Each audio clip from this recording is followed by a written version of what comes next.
Bien, bueno, vamos en la clase de hoy, antes de pasar al tema que le había comentado de la teoría de dotación de factores, de comercio internacional, por dotación de factores, vamos a concluir la parte final de la última clase, que fue lo de la curva de oferta neta.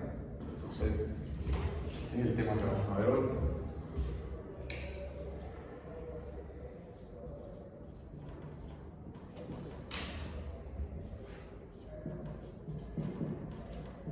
La curva de oferta neta, que como ya nosotros lo habíamos comentado, es una herramienta gráfica que resume las disponibilidades de oferta y demanda en un mismo instrumento gráfico y nos permite, digamos, tener como una especie de trayectoria de los precios de intercambio internacional, que son no otra cosa sino los términos de intercambio. ¿Okay?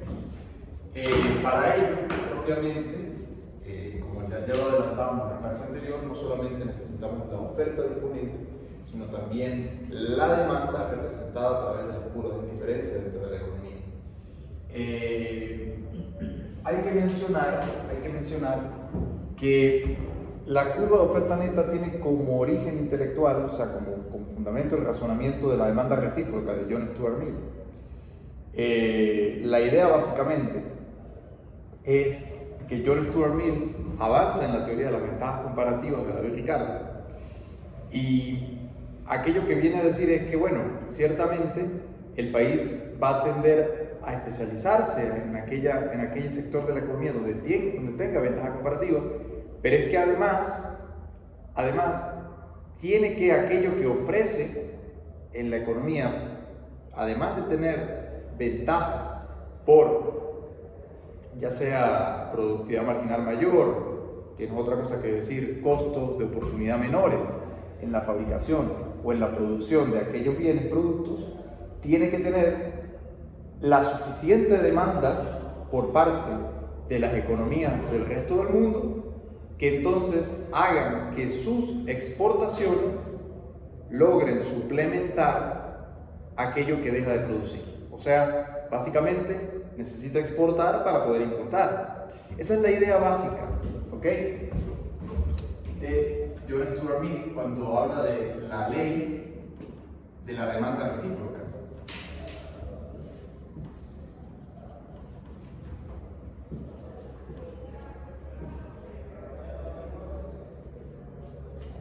Es decir, básicamente, aquello que un país A exporta tiene que ser tanto en cuanto deseado por un país B que permita un contraflujo, o sea, tiene que haber una reciprocidad en las demandas. De nada serviría que ciertamente una economía tenga ventaja comparativa en la producción de ciertos bienes o productos, pero si no tienen demanda en el comercio o en la economía mundial, pues básicamente no va a poder sacar fruto o partida de esa ventaja. La idea, sin embargo, el razonamiento estaba planteado, pero luego, a través de la curva de oferta neta, digamos que esto es John Stuart Mill, y posteriormente Alfred Marshall,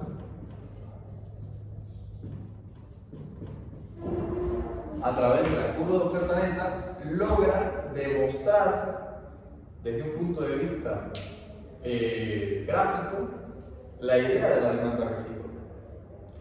Entonces, para su construcción, ya nosotros lo vimos, pero lo vamos a retomar. Okay. Vamos a partir del siguiente ejemplo.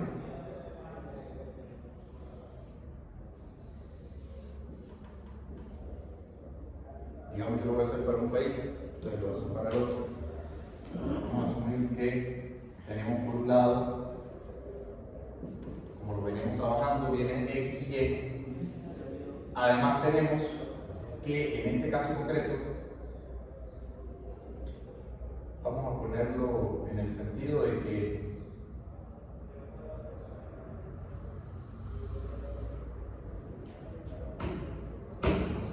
para que se vea más. Bueno, vamos a suponer que en el punto A, el punto de autarquía, digamos, la economía viene trabajando en este sentido.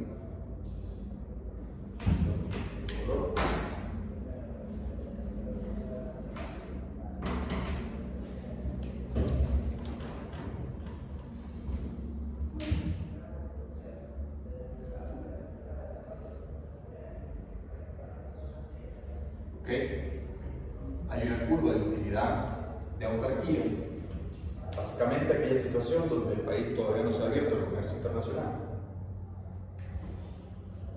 Luego, ¿qué seguiría? Bueno, graficar. Si yo les pregunto a ustedes, ya deberían estar en condiciones de responderme. ¿Cuál es el otro elemento o el principal elemento que yo tengo que identificar en esta construcción gráfica, de este análisis? Tengo la frontera de posibilidad de producción, que no es más que una restricción presupuestaria.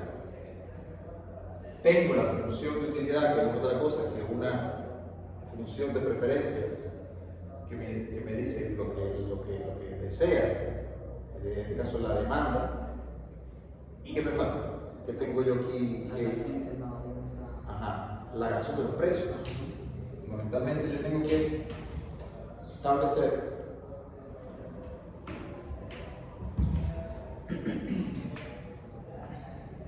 una razón de precios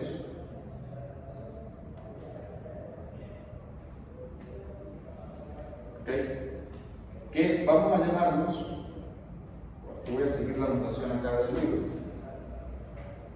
vamos a llamarlos precios de autarquía. Precios de autarquía. Ahora bien, como hemos mencionado, el país se abre al comercio internacional y siempre y cuando tenga una mejora del comercio, entonces tendrá sentido realizar comercio con otro país. Para ello los precios en el exterior, tienen que ser relativamente más bajos de aquello que no le es tan ventajoso producir.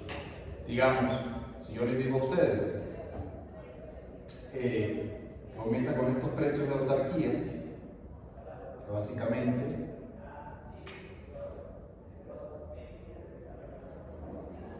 viene siendo en verde,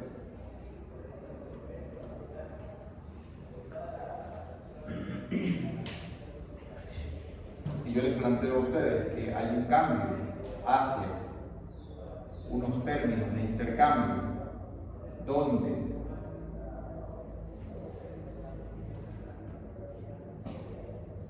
los precios del bien disminuyen, entonces básicamente lo que yo tengo es que los precios de autarquía, en este caso, la relación de precios es menor que los términos de intercambio. ¿Cómo lo representaríamos gráficamente? Bueno, desde el punto de vista de que ahora la economía pasaría a producir, vamos a suponer que estamos ahora por acá,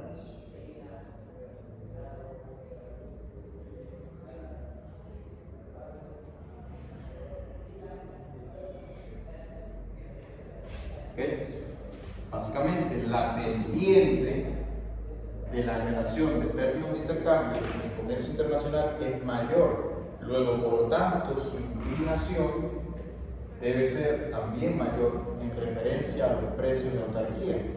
¿Eso a qué nos lleva? A otro punto de tangencia, vamos a hacerlo en negro, a otro punto de tangencia donde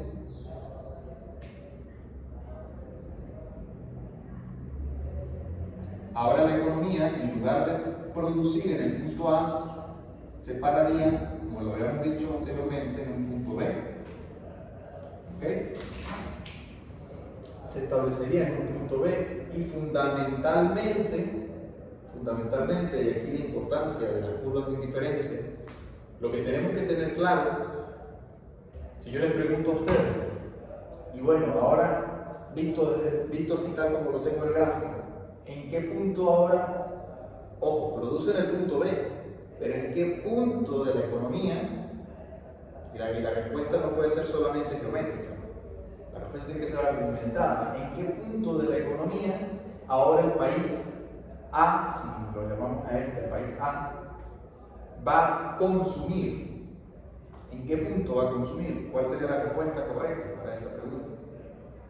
En la unión del precio del auto, el TAX, que es el nombre, y el donde chocan las dos tangentes, sería el punto. Repita la formulación. Es como donde se cortan a las dos líneas, las dos tangentes entre el precio ¿Este y este? No. No. ¿Tú dices en este punto? No. ¿Qué opinas sobre cuál sería el punto en el cual consume la economía? Ya sabemos que la autarquía está aquí. Produce y consume en ese punto. Si hay margen de maniobra en el comercio internacional, los precios exteriores del bien que no tiene tanta ventaja tienen que ser más bajos. Entonces, en ese caso, el país va a dejar de producir bienes, unidades de bien, para trasladarse a unidades del bien X. ¿Por qué razón económica? Porque le es más barato dedicarse a producir cantidades de X y en su lugar importar las que deja de producir del bien Y. Pero en ese orden de ideas, fundamentalmente esa circunstancia ocurre siempre y cuando los precios internacionales, o sea, la razón de intercambio, los términos de intercambio, la razón sea mayor, su pendiente, que los precios o la relación de autarquía. Ahora, eso me da sobre la curva de frontera de posibilidad de producción el punto de producción. Yo les pregunto, ¿cuál será el punto de consumo? Es la interrogante. No sería en el eje Y, o sea, aquí es lo que produce y la diferencia del otro lado sería lo que importa, que sería lo que consume ese bien. Se vería desde... Claro, pero ¿en cuál punto, digamos, sobre el gráfico estaría el lugar en el que yo puedo decir son tantas unidades de Y que va a consumir y tantas unidades de X que va a consumir? A ver, si algo está claro aquí, es que dejó de producir cantidades de Y, ¿ok? Está produciendo más de X, vamos a ponerlo como un superíndice, o un subíndice, mejor dicho, para que entendamos que se trasladó de producir tantas cantidades en autarquía de X y dejó de producir tantas cantidades de Y. ¿Estamos de acuerdo? Pero, ojo, eso no implica y no quiere decir estrictamente que en ese punto la economía ahora va a consumir. Fundamentalmente, ¿por qué? Porque ahora tienen menos cantidad de bien Y del que en realidad requiere la economía. Yo les vuelvo a hacer la pregunta. ¿Cuál sería el punto o el lugar en el que la economía va a consumir? Si yo les pregunto cuál es el punto en el que la economía produce, ya yo lo tengo aquí listo, es el punto B. Ahora, ¿cuál es el punto de consumo? Y esta pregunta también va para las personas que ven esta clase en diferido. O sea, piénsenlo, analícenlo allí cuando ustedes vean estos videos. ¿No sería la curva de indiferencia? ¿Pero en cuál? Exacto. Es la curva de indiferencia, pero ¿en cuál? Pues tendría que ser una nueva curva de indiferencia, ¿no? Exacto. Pero la cuestión es que esas curvas de indiferencia ya están ahí. Ya existen. Lo que voy a resaltar una. No es trasladarla. Esto yo lo veo aquí en el otro gráfico y esto es una cuestión conceptual. Esto es una cuestión conceptual que ustedes tienen que comprender. Yo tengo infinidad de curvas de indiferencia. Hay un mapa allí. Lo que pasa es que yo resalto una. Si yo hago demasiadas curvas, me va a quedar el gráfico se vuelve, el modelo pierde su función, lo que pretende hacer, que es explicarnos algo. Ciertamente, pero esas curvas de indiferencia ya están, de alguna forma, las preferencias ya están diseñadas. Yo no puedo graficar una curva de indiferencia por aquí.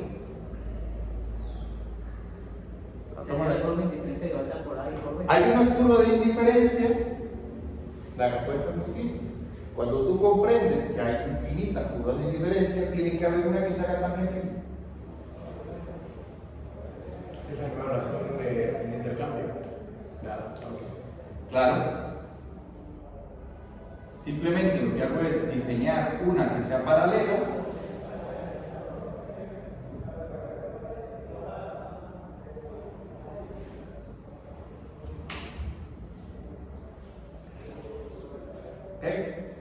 Y básicamente, este punto de aquí, si yo lo traslado a los respectivos ejes, lo que me va a decir es, ciertamente, está produciendo esta cantidad de Y, está produciendo esta cantidad de X, pero no coincide con lo que necesita consumir. En realidad, le sobra de X y le falta de Y. Luego hay un equilibrio general que dice que aquello que le sobra lo va a intercambiar por lo que le falta.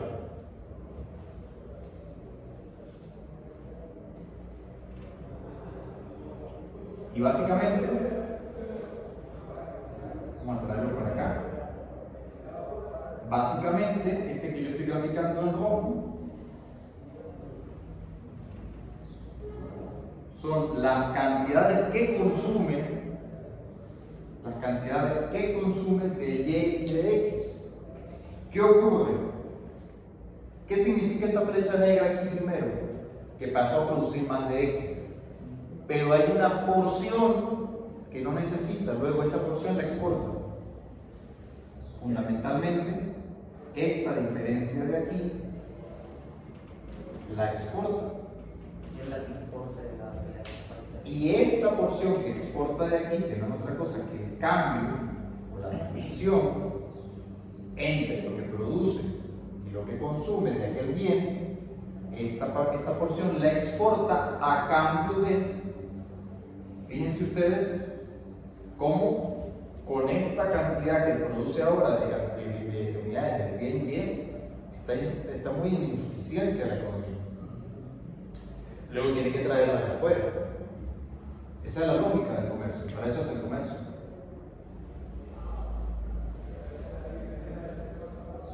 Y fundamentalmente, esta porción compra esta porción de aquí. Por eso esto se llama teoría moderna del comercio internacional. Aquí estamos explicando el comercio de forma pura. Esta diferencia compra esta diferencia. Es decir, se establece la relación recíproca de la demanda que anticipaba John Stuart Mill. Lógicamente porque esto tiene una contracara que es en el país B. Aquello que está exportando el país A es lo que está importando el país B. Y viceversa. Esto que está importando el país A es aquello que está exportando el país B. Dado estos precios, la línea o la recta de términos de intercambio. Ahora, si nosotros seguimos analizando, y fue lo que hizo Alfred Marshall para construir la curva de oferta neta. Yo ya se los mostré en la clase anterior, ¿verdad? Porque básicamente ustedes se dan cuenta que para poder diseñar la curva de oferta neta necesitamos las curvas de indiferencia, que fue la manera como yo lo hice en la clase pasada. Ahora lo vamos a hacer utilizando no las curvas de diferencia propiamente, sino ahora vamos a utilizar los términos de intercambio.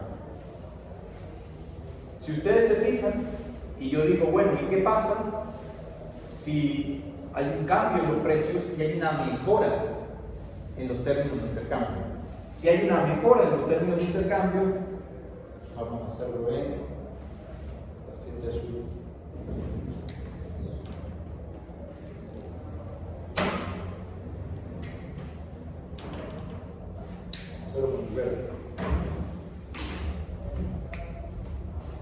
fundamentalmente, ¿qué estaríamos diciendo? Bueno, ¿qué pasa si hay un nuevo cambio en los términos de intercambio en donde hay una combinación en la que el precio, o bien el precio del bien Y baja todavía más, o bien el precio del bien X aumenta? Vamos a decir que el precio del bien Y sigue bajando. Vamos a suponer. También lo puedo decir de otro modo. Yo puedo decir, bueno, no que el precio del bien Y baja, sino que el precio del bien X sube. Ahora, eso implicaría una relación de intercambio donde hay una mejora. ¿Estamos de acuerdo?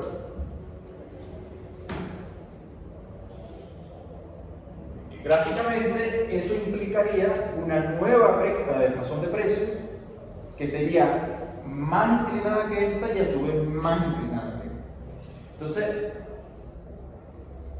digamos, Se va más próxima X. digamos que yo lo inclino más. La gente se va a consumir más bien Y. ¿Verdad?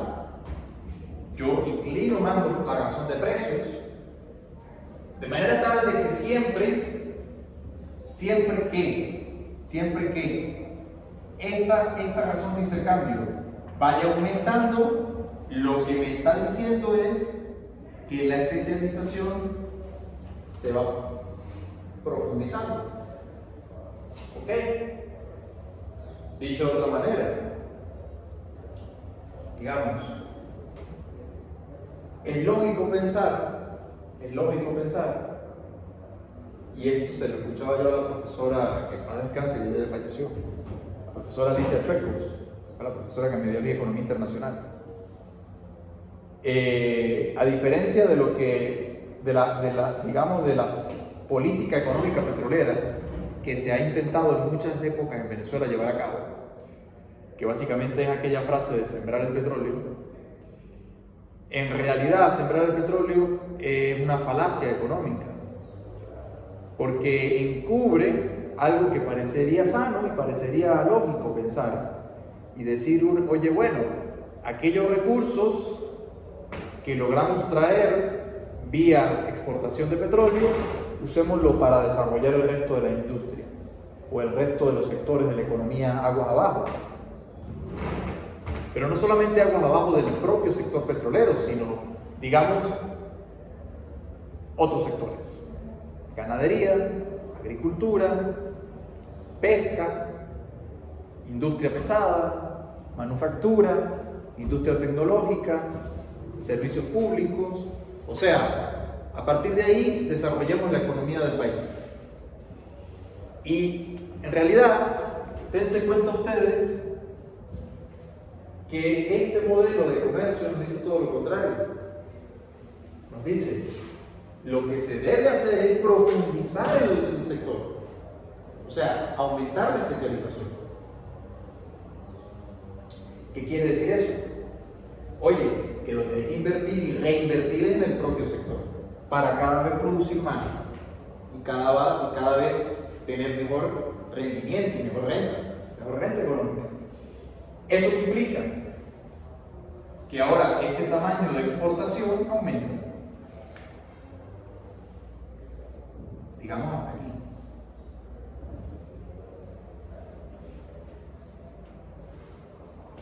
Y fundamentalmente, ¿qué es lo que nosotros vamos a encontrar?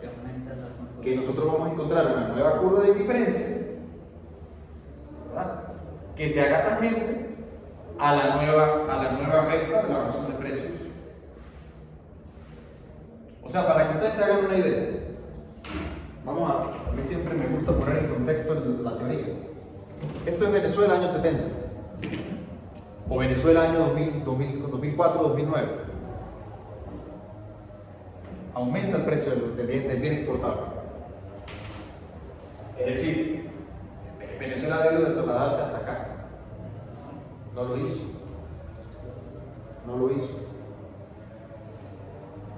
Lo hizo quizá un poco más en los 70, pero no lo hizo para nada en los años del 2004 al 2009. Fueron 5 años perdidos. Ya nosotros en Venezuela estamos hablando en términos de la CEPAL, aquello que llamaban la década o media década perdida. En Venezuela tenemos ya la década y media perdida. ¿Estamos de acuerdo? O sea, del 2004 al 2009 y del 2009 al 2019. O sea, década y media perdida. Perdida desde el punto de vista estrictamente del comercio, pero dése cuenta cómo eso influye todo lo demás. ¿Okay? Dése cuenta cómo eso influye todo lo demás. Es decir, Venezuela, en lugar de pasar de producir 3 millones de barriles diarios a 4 millones o 4 millones y medio, pasó de producir 3 millones de barriles a producir menos de 1 millón. Evidentemente, está quebrada. La economía no puede estar en otra cosa que no sea quebrada. Ahora bien, esta cantidad nueva de exportable permite, dense cuenta, vamos a hacerlo, permite, si yo, digamos, perfecto, una pregunta ahí, las curvas de diferencia se hacen tangentes al punto inicial de autarquía, o sea, del A, a partir de ahí se va. Claro, y ahí es donde la economía comienza. Ya, o sea, antes de la economía entrar en el análisis prospectivo que se hace, ya la economía se encontraba aquí. Estamos partiendo del supuesto de que no hay cambio en las preferencias. Un supuesto fuerte. Las preferencias se mantienen. ¿Qué es lo que no se mantiene? La razón de precios. Fundamentalmente, porque ahora la economía se puede permitir especializarse más en aquello que le es más barato para traer de afuera aquello que le es más caro y producirlo internamente a menor costo. Pero eso tiene que obedecer no solamente a la disponibilidad, y es lo que yo trato de que ustedes entiendan. Eso no solamente debe obedecer a la disponibilidad de dotación inicial de recursos, buen clima, productividad idónea, tecnología, me explico, sino que fundamentalmente, además de eso, tiene que también depender de que las preferencias y la demanda esté dada. ¿Estamos de acuerdo? Porque si no no tiene sentido. Entonces, ¿qué implica eso? Que partiendo del punto de autarquía, ahí es donde ya consumía la economía. Se supone que la economía quiere o pretende aumentar en ese sentido. ¿Por qué? Porque necesita cantidades de este bien que deja de producir. Nos lo dice la demanda. ¿Qué es lo que me dice la demanda? Bueno, ahora en este punto dense cuenta cómo ya casi no produce nada del bien Y. Necesita cubrirlo. ¿Cómo lo cubre? Lo importa. Entonces, básicamente, esta diferencia ahora me va a comprar, si yo traslado hasta acá, una porción mayor. O sea, aquí me estoy quedando sin espacio,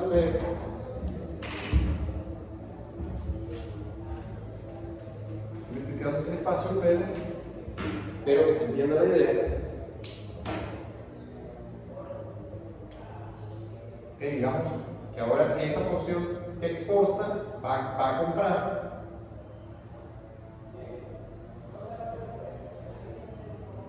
una mayor porción de importación.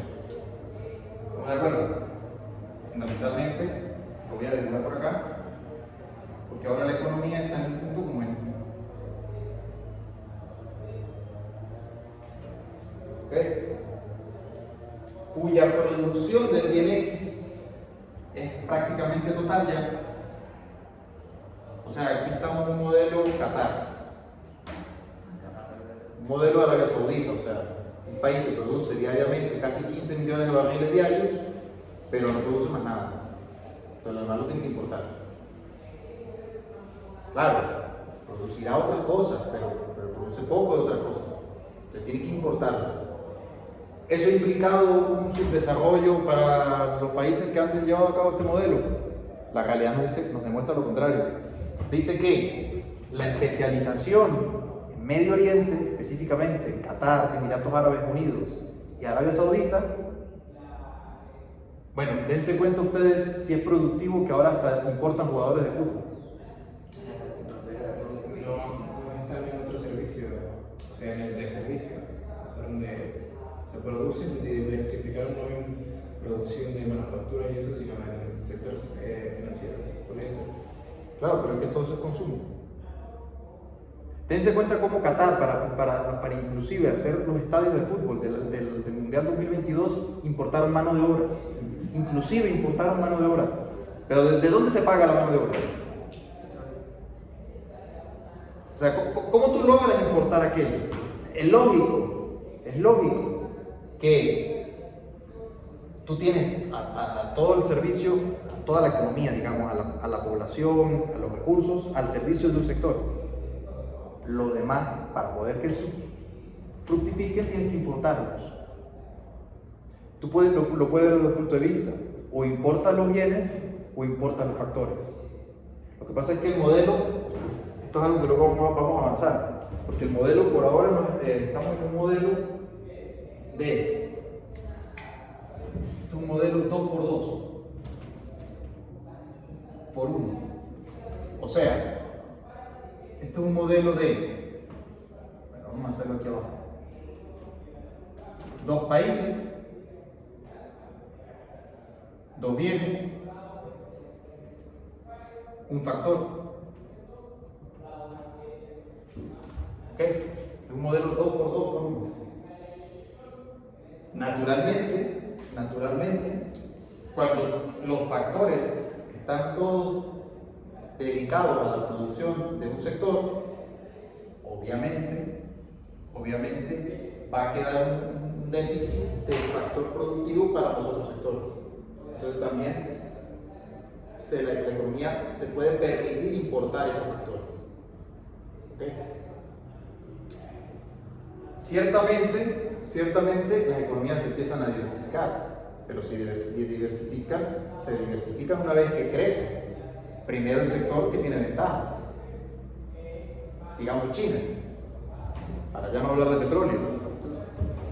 China crece en manufactura porque tiene una ventaja comparativa en mano de obra muy barata, que aprovecha en los años 80 y 90.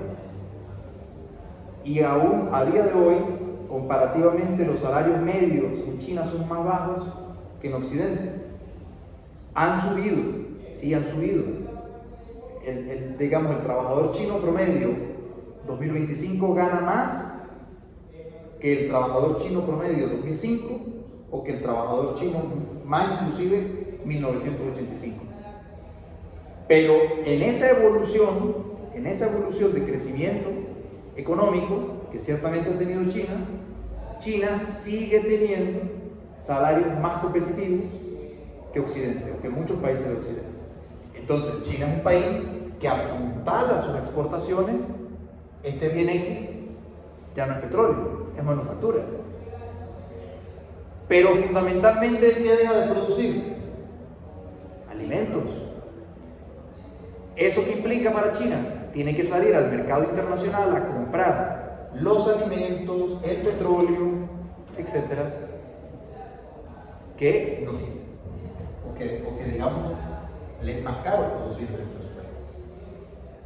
Ahora bien, una vez que este sector crece, permite vía mecanismo de mercado, que no es otra cosa que la asignación a través de la disponibilidad relativa entre oferta y demanda, de que esos bienes y esos recursos se asignen en sectores donde buscan rentabilidad genuina, y no un Estado superpoderoso que asigna de manera a dedo, pretendiendo conocer más que la propia economía, que el propio mercado, asignándole a un sector más que a otro. ¿Y a cuenta de qué? Les recomiendo un libro, La fatal arrogancia, de Friedrich Hayek. ¿Qué es la fatal arrogancia? La fatal arrogancia es el creer de que un grupo de personas sentados en una mesa, a través de una planificación centralizada, pueden dirigir mejor los recursos de la economía hacia dónde ir que la acción del mercado, de la oferta y la demanda. Eso es clave que ustedes lo entiendan, si pretenden ser economistas. Todo lo que no sea eso no son economistas. Todo lo que no sea eso es básicamente un político. Una persona que cree que sabe más que el mercado y que pretende asignar los recursos y sembrar el petróleo. Ideas confundidas e ideas erradas que llevan a graves errores en la práctica. ¿Por qué? Porque básicamente tú puedes estar asignando recursos a un sector que no es productivo. Y ahí se malgasta. Y luego viene el parasitismo. Y luego viene el clientelismo. Y de ahí viene una sociedad que cada vez depende más entonces del Estado. ¿Por qué? Porque no puede depender de sí mismo. Profe, una pregunta. O sea, este modelo que, como dijo, que contradice la diversificación de la economía hasta cierto punto, ¿no? No es que contradiga la diversificación de la economía. O sea, porque... No es que la contradiga. Es que lo que te dice es que la economía le es mejor, le es más productivo especializarse en aquel sector que tiene ventajas que ponerse a invertir en aquellos sectores que no la tienen. Eso es lo que dice. No es que contradiga la diversificación per se. Lo que te dice es que en el proceso aquella diversificación tiene que surgir de la misma naturaleza, de razón de precios relativos. No sé si me explico.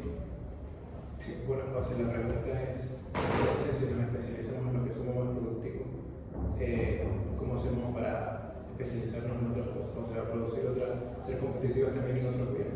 Es que no necesitas por qué serlo. Si lo puedes traer, si se lo puedes comprar más barato al vecino. Pero por ejemplo, Estados Unidos es, o sea, en varios sectores. Estados Unidos es el país que más importa del mundo. Pero en el tecnológico. Yo les pregunté en la primera clase una pregunta que ustedes respondieron. ¿Estados Unidos tiene balanza comercial positiva o negativa? ¿Qué quiere decir eso? Que importa más que lo que exporta. ¿Qué quiere decir eso? Que sus exportaciones son muy valiosas. O sea, básicamente yo se los comenté al principio. En la primera clase se los dije. Estados Unidos tiene 3 sectores que apalancan la economía. 3, que son los motores dinamizadores de la economía. Las finanzas, la tecnología y la industria inmobiliaria. Son esos 3 sectores los que dinamizan la economía. ¿Por qué? Porque de la finanza exportan capital. Básicamente exportan deuda, que es el que permite abastecer y equilibrar la balanza comercial, la balanza de pagos. El sector tecnológico es el que obviamente sustrae o se alimenta de esos recursos financieros. Venden deuda, esa deuda alimenta el sistema y a través de un proceso de mercado va a alimentar o va a dar recursos a un sector que es altamente riesgoso. Porque muchas ideas, eso hay una razón, hay una tasa, por cada 1000 ideas tecnológicas, una es exitosa, las demás no lo son. Entonces es un mercado altamente especulativo. ¿Cómo se transa eso?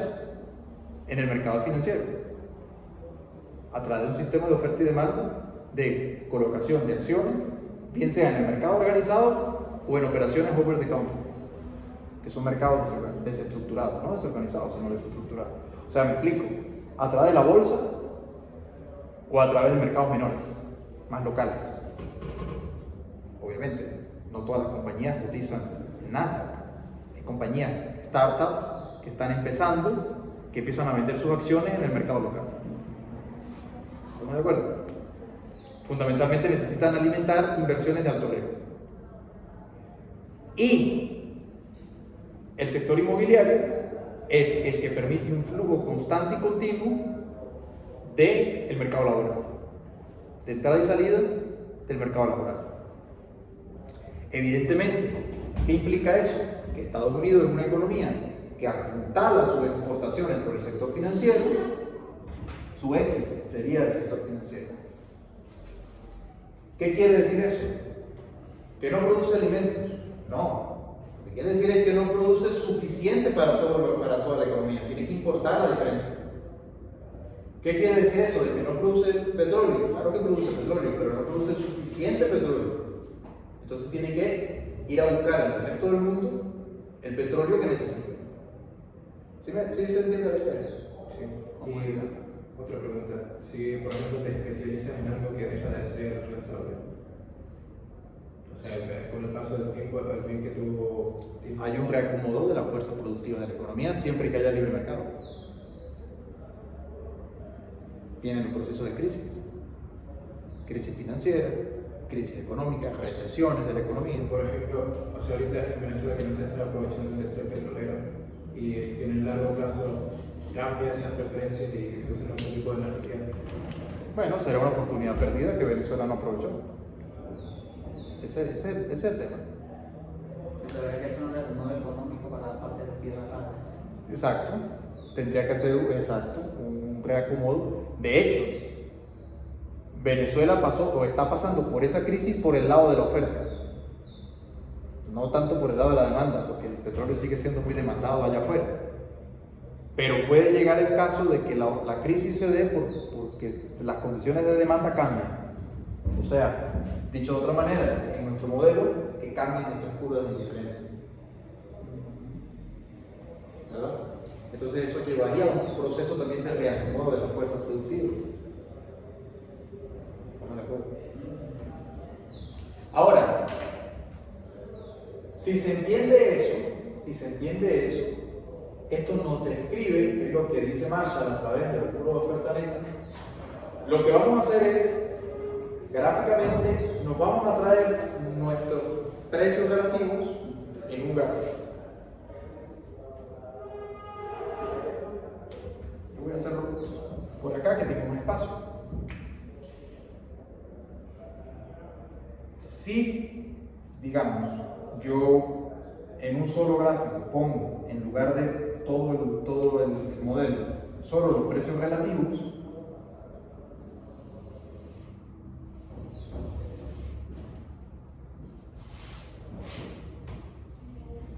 ¿verdad? Donde yo voy a tener, fíjense, aquí presten atención, porque lo que va a ocurrir es que la recta que es más plana es donde comienza el modelo y ella se va haciendo cada vez más vertical. Dicho de otra manera, si un término de intercambio está a la izquierda del precio de autarquía, ¿habría incentivos para el comercio internacional? No. Sería un caso como el que tú estás diciendo. O sea, si el precio internacional es más caro de... No, exacto. Ah, ok. Es decir, lo que te está diciendo es que en ese sector no tiene ventajas. Eso es lo que te está diciendo. Digamos, ya tú en X dejaste de tener ventajas. Como si te pusieras a hacer teléfono aquí ahorita, ¿sabes? Más barato, traerlo que se va. Sí, por supuesto. Ahora, esa situación obviamente está desechada.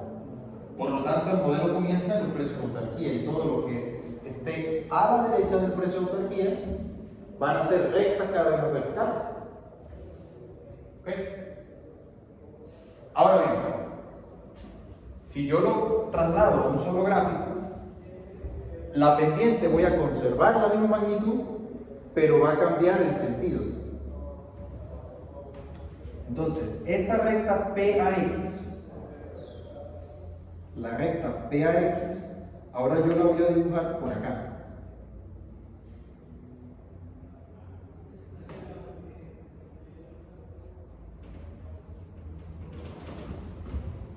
Digamos, conserva la misma magnitud de esta recta de aquí, o sea, la pendiente es la misma. Simplemente que ahora, en vez de tener signo negativo, va a pasar a tener signo positivo. Y a su vez, la recta TT, que es esta que está acá, también la voy a dibujar, pero evidentemente que va a tener mayor inclinación. Recuerden que la magnitud se conserva, es la misma magnitud. ¿Sí lo ven? Claro, como el inverso ya. Simplemente tomando su inverso, en términos de signo, ¿ok? Pero la magnitud es la misma, pero todo su inverso. Y la línea TT', que es una mejora de los términos de intercambio, me va a indicar una recta aún más inclinada. O sea, dicho de otra manera, a medida que la recta de los precios se hace más inclinada, ¿qué es lo que me está diciendo? Que los términos de intercambio están mejorando. O sea, dicho en términos económicos, con un pequeño cambio en la producción de X, puede importar mucho más del bien Y. Eso es lo que me quiere decir. O sea, se está haciendo más económico el bien Y. ¿Estamos de acuerdo? Es decir, yo tengo que solo aumentar una pequeña porción de lo que produzco de X Y compro mucho más de y compro mucho más de Y. O sea, el cambio es más que proporcional. Esa es la razón, o viene dado por la razón de precios que me indica el término de intercambio cuando va mejorando. Es como, y dicho en términos macroeconómicos, es un efecto renta, lógicamente. Es decir, por lo que sea, la semana que viene hay un suceso que hace que el precio del petróleo se vaya a $150. Un ejemplo exagerado que estoy poniendo. Eso haría que los países petroleros mejoren sus términos de intercambio de forma, increíble.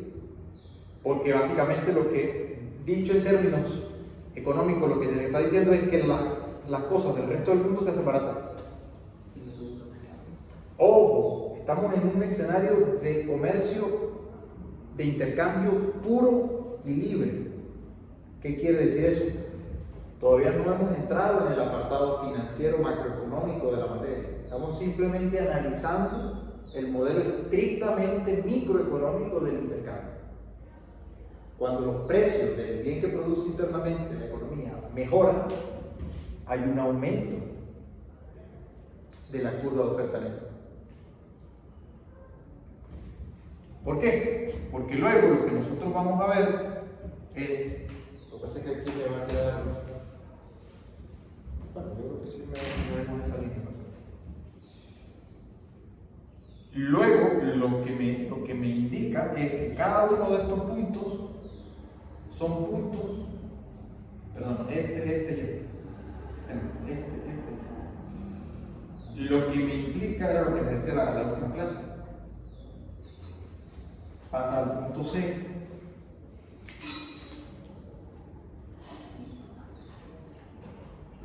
y pasa al punto C'. ¿Qué quiere decir? De que cada uno de estos puntos de tangencia van a venir resumidos en una curva donde, digamos, vamos a poner aquí más, vamos a poner esta línea más, cualquier más seguido.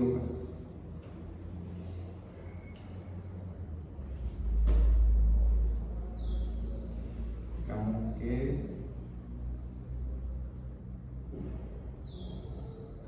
me quede bien hecho. Vamos a hacerlo por acá.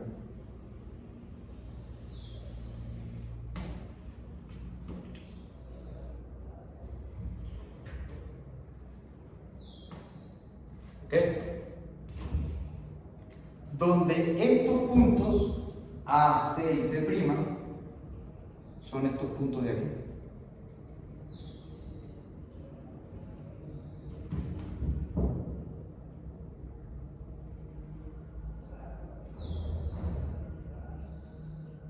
Bueno, esto sigue hacia arriba.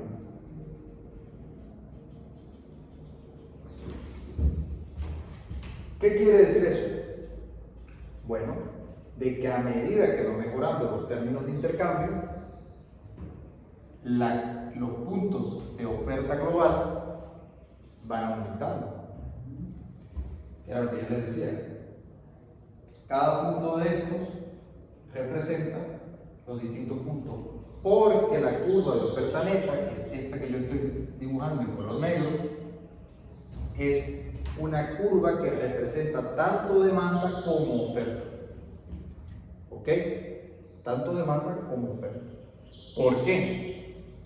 Porque esta, si yo la estoy haciendo para el país A, ¿verdad? Si yo la estoy haciendo para el país A, esto de aquí son sus exportaciones.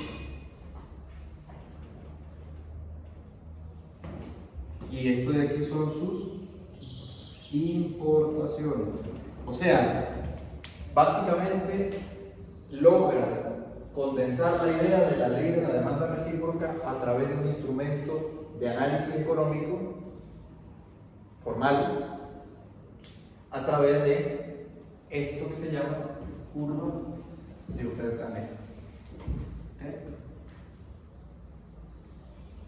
Si ustedes lo hacen para el otro país, ustedes van a descubrir que fundamentalmente, vamos a ver si el color azul me ayuda. Si yo lo hago para el otro país, entonces lo que para el país A, si yo ahora,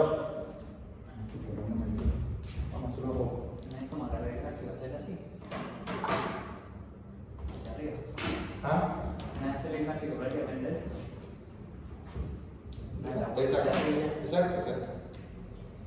Si yo digamos hago lo mismo pero para el otro país, lo que voy a descubrir es que esto de aquí, para el país B, esto de aquí van a ser sus exportaciones, lógicamente. Imagínense que es China y Australia. China exporta maquinaria, manufacturas. Y Australia fundamentalmente exporta alimentos.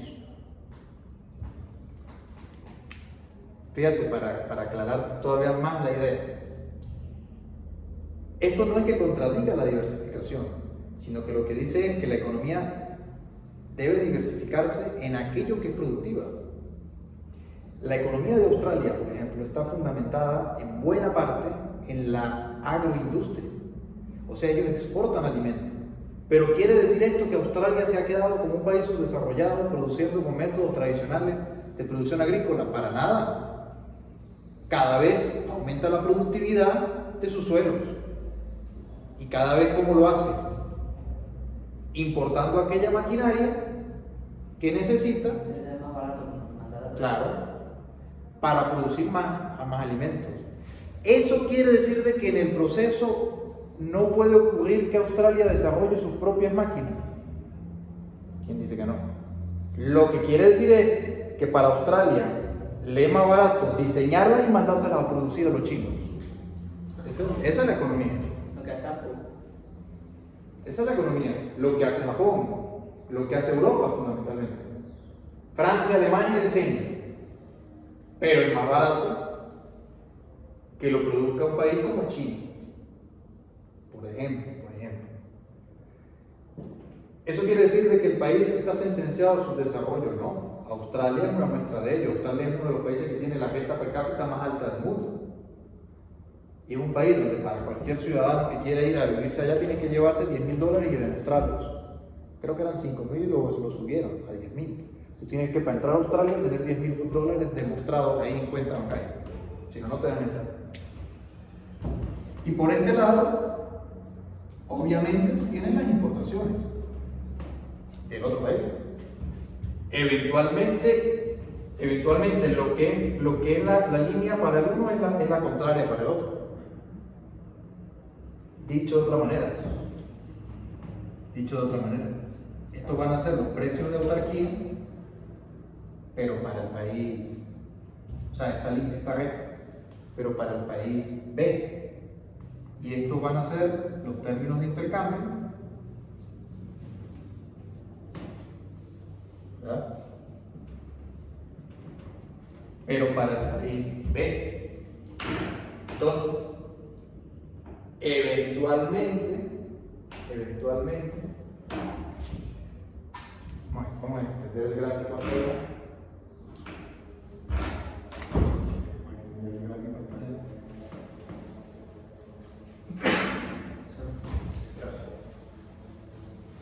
porque ahora en color rojo yo voy a representar la curva de oferta neta del país B, que va a venir siendo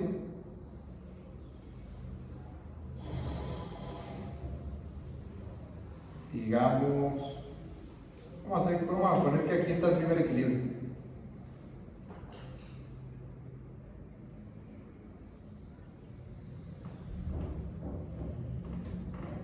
¿Ok? Entonces este sería la curva de oferta neta para el país B. Ciertamente, si hay un cambio en los términos de intercambio, eso daría lugar a otra curva de oferta neta que vendría dada, ¿verdad? Vendría dada, por ejemplo, por acá.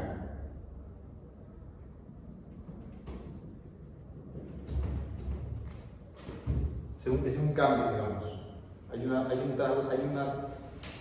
desplazamiento de la curva de oferta neta del país B en función de que, por ejemplo, subieron los términos de intercambio, o sea, subió el precio de sus importaciones. Ciertamente, ¿qué es lo que estamos diciendo? Que el país A en esta situación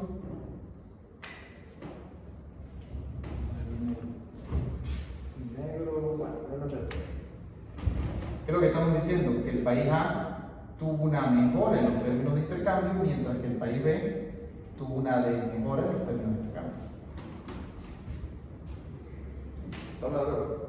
Sí. Eso es lo que nos dice. ¿Podría en este caso, por ejemplo, podría en este caso el país B dejar de comerciar? Podría. Porque está volviendo a sus precios internos. Pero claro, esto es en este ejemplo muy simplificado que yo les estoy mostrando acá. Pero digamos, lo estoy resumiendo de la manera más abstracta posible. Porque en realidad se encuentran ustedes que hay infinitos precios relativos. La idea que ustedes tienen que tener clara es que en la medida que se aleja el país A, en la medida que se aleja de sus precios de autarquía, mejora sus términos de intercambio. Por el contrario, para el país B, aquí, digamos, en el comercio internacional, por eso es que se aplica la teoría de juegos, porque al final tú lo que tienes es, en este modelo, un juego de suma cero. Lo que está ganando el país A lo está perdiendo el país B. Por eso es que el comercio internacional es dinámico. Las relaciones comerciales lo son. Eso no implica de que la situación, en un momento dado del tiempo, que cierta situación comercial sea ventajosa para dos países, que lo va a hacer para siempre. ¿Por qué? Porque pueden haber cambios, como de hecho ocurren los cambios. ¿Y por qué ocurren los cambios? Luego lo vamos a ver en la próxima clase.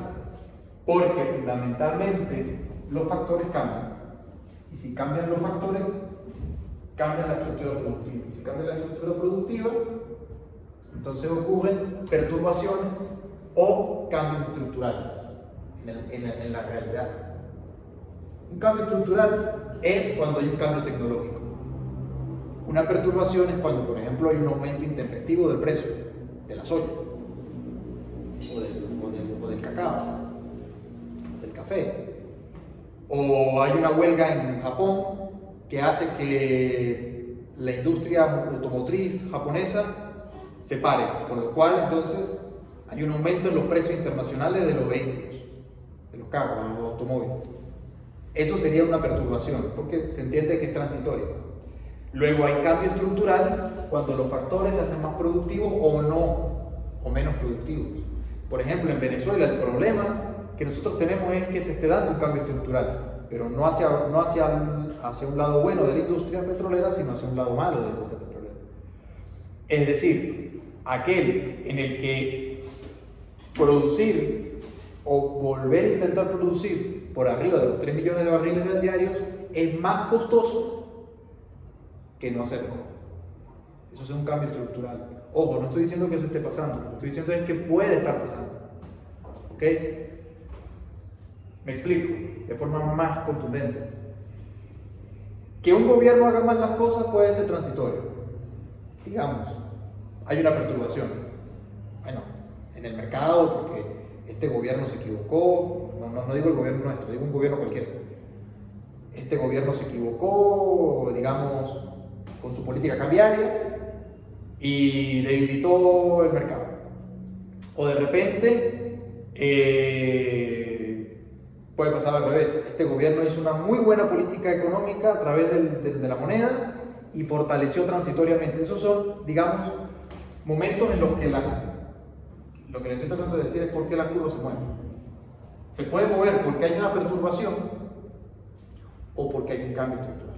El cambio estructural se da, por ejemplo, cuando hay una mejora tecnológica, ciertamente, o cuando hay un cambio de paradigma, o sea, hay una sustitución parcial o perfecta de energía petrolera o energía fósil por energía nuclear o energía hidráulica o energía atómica o eólica, lo que ustedes prefieran. ¿Me explico? Ahí también hay un cambio estructural, en cuyo caso va a haber un cambio en los precios. En resumen, en el punto C, que es nuestro punto inicial de comercio,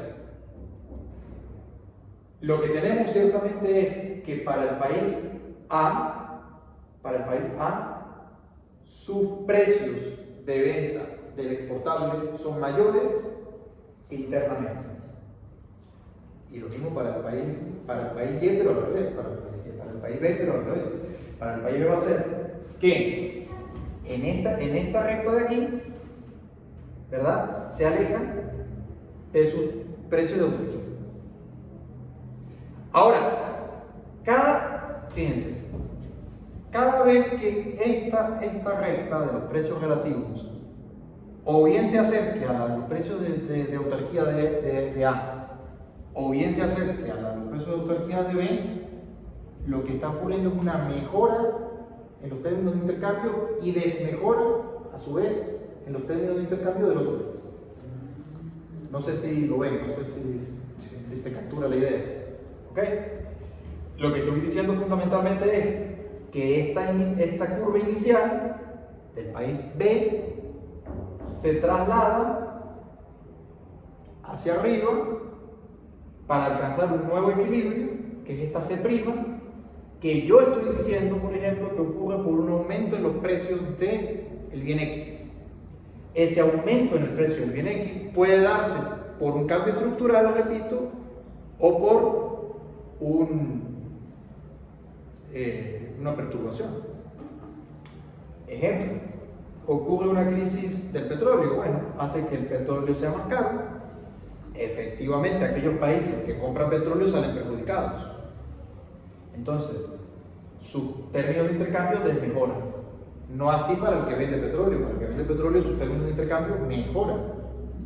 Luego, por tanto, la curva de oferta neta, ¿qué es lo que me está diciendo? Me está diciendo, bueno, en este punto de aquí, ¿verdad?, se da esta situación. Pero en el siguiente punto, ¿qué es lo que pasa? Que el país B, que yo estoy poniendo en rojo, tiene que producir más cantidades de Y para poder comprar las mismas cantidades que podía comprar antes de X. Así de sencillo. Ahora el bien X es más caro, entonces tiene que producir más del bien Y para poder seguir capturando o comprando cantidades del bien X. Eventualmente el modelo señala de que las cantidades tanto de las exportaciones como de las importaciones aumentan. La diferencia es que para un país va a ser una ganancia y para el otro país va a ser una pérdida. Pérdida en el sentido de que ahora tiene que producir más cantidades de bien para poder comprar las mismas cantidades o las nuevas cantidades de X.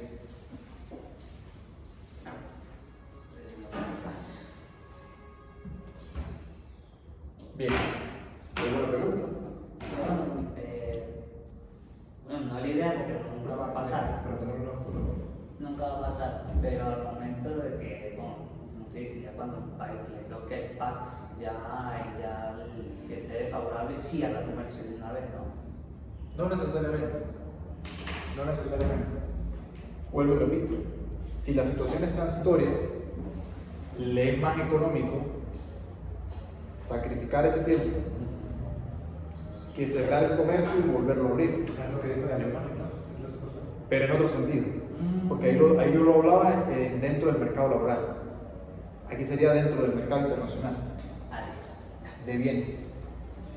O sea, puede ser el caso que una economía se dé cuenta de que ya no le es beneficioso estar en comercio. Pero también depende de qué tanto necesite estas importaciones Importación, claro. del bien X. Porque claro, dense cuenta ustedes que, digamos, así como necesitan producir más de Y para poder comprar las cantidades de X ahora más caras, la realidad es que la economía le permite seguir teniendo un flujo de cantidades del bien X. Entonces es relativo.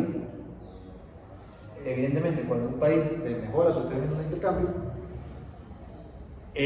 puede cerrar el comercio, buscar otro país, otro socio comercial, como de hecho ocurre, o buscar internamente trasladar su propia curva. ¿Ok? Entonces disminuir lo que Exacto. O bien cambiar, claro, yo lo hice aquí para el país A, pero supongamos que estas son las curvas de diferencia, pero en cambio para el país B. O cambiar sus preferencias, ¿verdad? Lo cual no es tan fácil. O cambiar sus preferencias, o cambiar su estructura productiva. Básicamente, desarrollo tecnológico, mejoras tecnológicas que le permitan poder subir el precio del bien Y, que dicho de otra manera sería abaratar el precio del bien X. ¿Ok? O, y aquí es donde la cuestión se va a volver interesante, o a través de la política económica. Bien, la política comercial o la política monetaria. ¿Por qué? Porque, fíjense ustedes, vuelvo al ejemplo del petróleo, años 70. Básicamente, la guerra de Yom Kippur y la crisis que se suscitó del petróleo hizo que los precios del petróleo subieran. Todos los países exportadores de petróleo, incluido Venezuela, pero sobre todo Medio Oriente, vieron mejorados sus términos de intercambio. Ese ejemplo absurdo que yo acabé de poner hace un momento, que la otra semana el precio está en 150, en los 70 fue una realidad. El precio escaló 4 veces, se multiplicó por 4. Eso fue una cosa absurda. En términos reales, claro, fue una cosa absurda de que, fíjense, yo les estoy diciendo a ustedes que pase de 60 a 150. Bueno, hagan las cuentas de que en los años 70 el precio del barril pasó de $4 a 17. Imagínense ustedes lo que eso significó para los países que compraban petróleo y también para los que lo vendían. Evidentemente, aquellos que compraban petróleo tuvieron una desmejora. Básicamente, los países que estoy poniendo aquí en rojo serían los países industrializados, que compraban o que necesitaban ese petróleo. Y lo que estoy poniendo en negro, países que venden petróleo, que fundamentalmente eran países del Medio Oriente, y, Venezuela, México y un poco más. Nigeria también. Bueno, básicamente, entonces, ¿qué fue lo que hizo Estados Unidos para contrarrestar esa pérdida en la desmejora de los términos de intercambio? Bueno, al final el precio viene determinado en el mercado del dinero. Por eso es que se utiliza la política monetaria. El señor Milton Friedman, a través del Buró Económico del Departamento de los Estados Unidos, indicó una política de recorte generalizado de las emisiones de deuda que a su vez iban intrínsecamente a parar la emisión monetaria. Una vez que se baja el flujo de emisión monetaria, eso incide en que ahora el dinero se hace relativamente escaso, en razón de la cantidad disponible de petróleo. Lo que previsiblemente, digamos, pasaron como aproximadamente 5 años, del 73 al 78, y en el 78 los precios del petróleo vuelven a caer. Caen por dos razones. Una, porque los países productores de petróleo, sobre todo Arabia Saudita y países del Medio Oriente, sí se especializaron más todavía en petróleo, elevaron sus producciones petroleras. Y el mercado de contrapartida del petróleo, que es el mercado del dólar, de dinero, empezó a frenar la emisión monetaria hacia el 78, en esos 5 años. Naturalmente, por oferta y demanda, una cosa hizo que la otra se regulara. Sube el precio del petróleo, pero si sube el precio del petróleo, intrínsecamente es porque hay un exceso de oferta de moneda. Ese exceso de oferta monetaria se trasladaba a un exceso de demanda petrolera. La lógica, esencialmente, era que eso yo lo hablo más en política monetaria, en la clase de monetaria. Intrínsecamente, la situación era, oye, hay que recortar la oferta disponible de dinero. Es decir, en palabras de Friedman, que la velocidad de emisión no superara a la velocidad o a la tasa de crecimiento de variación porcentual del Producto Interno Bruto de un año al otro, en términos concretos. Si la economía crecía al 2%, la emisión tiene que crecer como máximo al 2%, no más. Porque todo crecimiento por arriba de la tasa de variación porcentual del Producto Interno Bruto implicaba inflación. Inflación en el sector petrolero, que luego se trasladaba al resto de la economía. ¿Ok? Evidentemente, hay un disparador que es la guerra. La guerra hace que la oferta primero caiga de petróleo, hace que el precio suba, ¿verdad? Pero hay una respuesta por parte de los países que se vieron perjudicados.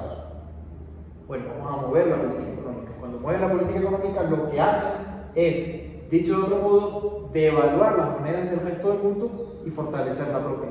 Cuando fortalecen la propia, sube la tasa de interés. Si ustedes revisan datos en los años 70, a finales de los 70 hay un pico en la tasa de interés en los Estados Unidos, porque el recorte que hizo de emisión monetaria en ese momento la Reserva Federal fue bastante abrupto. Eso eventualmente,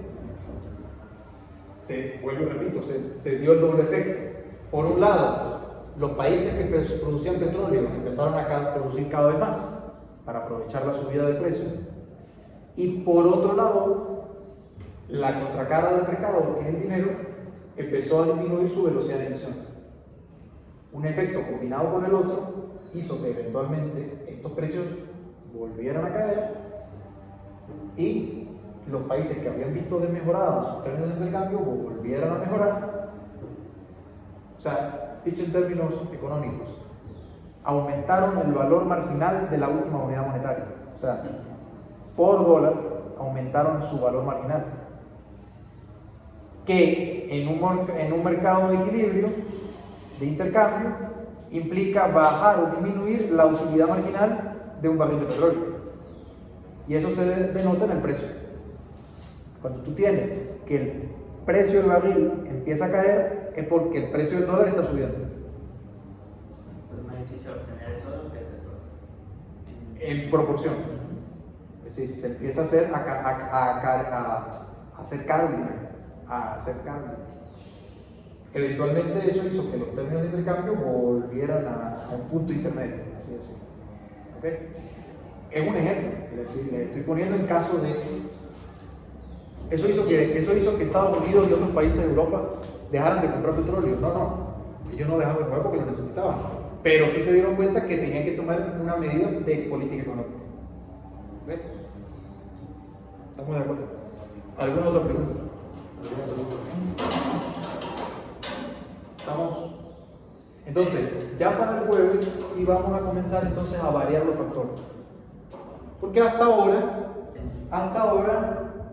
yo no lo he dicho, creo que sí lo he dicho, pero no lo he dejado tan explícito. Estamos trabajando con un factor variable que es L, considerando el capital fijo. ¿Okay? Implícitamente estamos diciendo que esta curva de costos crecientes es una que depende por el momento de un factor productivo. ¿Okay? Dicho en términos de función de producción, yo estoy llevando en cuenta para cada bien, digamos, la producción del bien, tanto del bien X como del bien Y, yo estoy diciendo que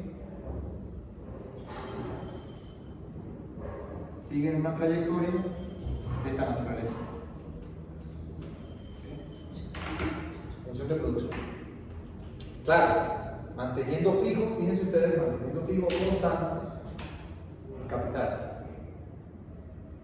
Luego nosotros vamos a ver qué pasa cuando hay cambio en el capital. Porque si hay cambio en el capital, lo que ocurre es o bien una disminución de la función de producción o bien un incremento de la función de producción.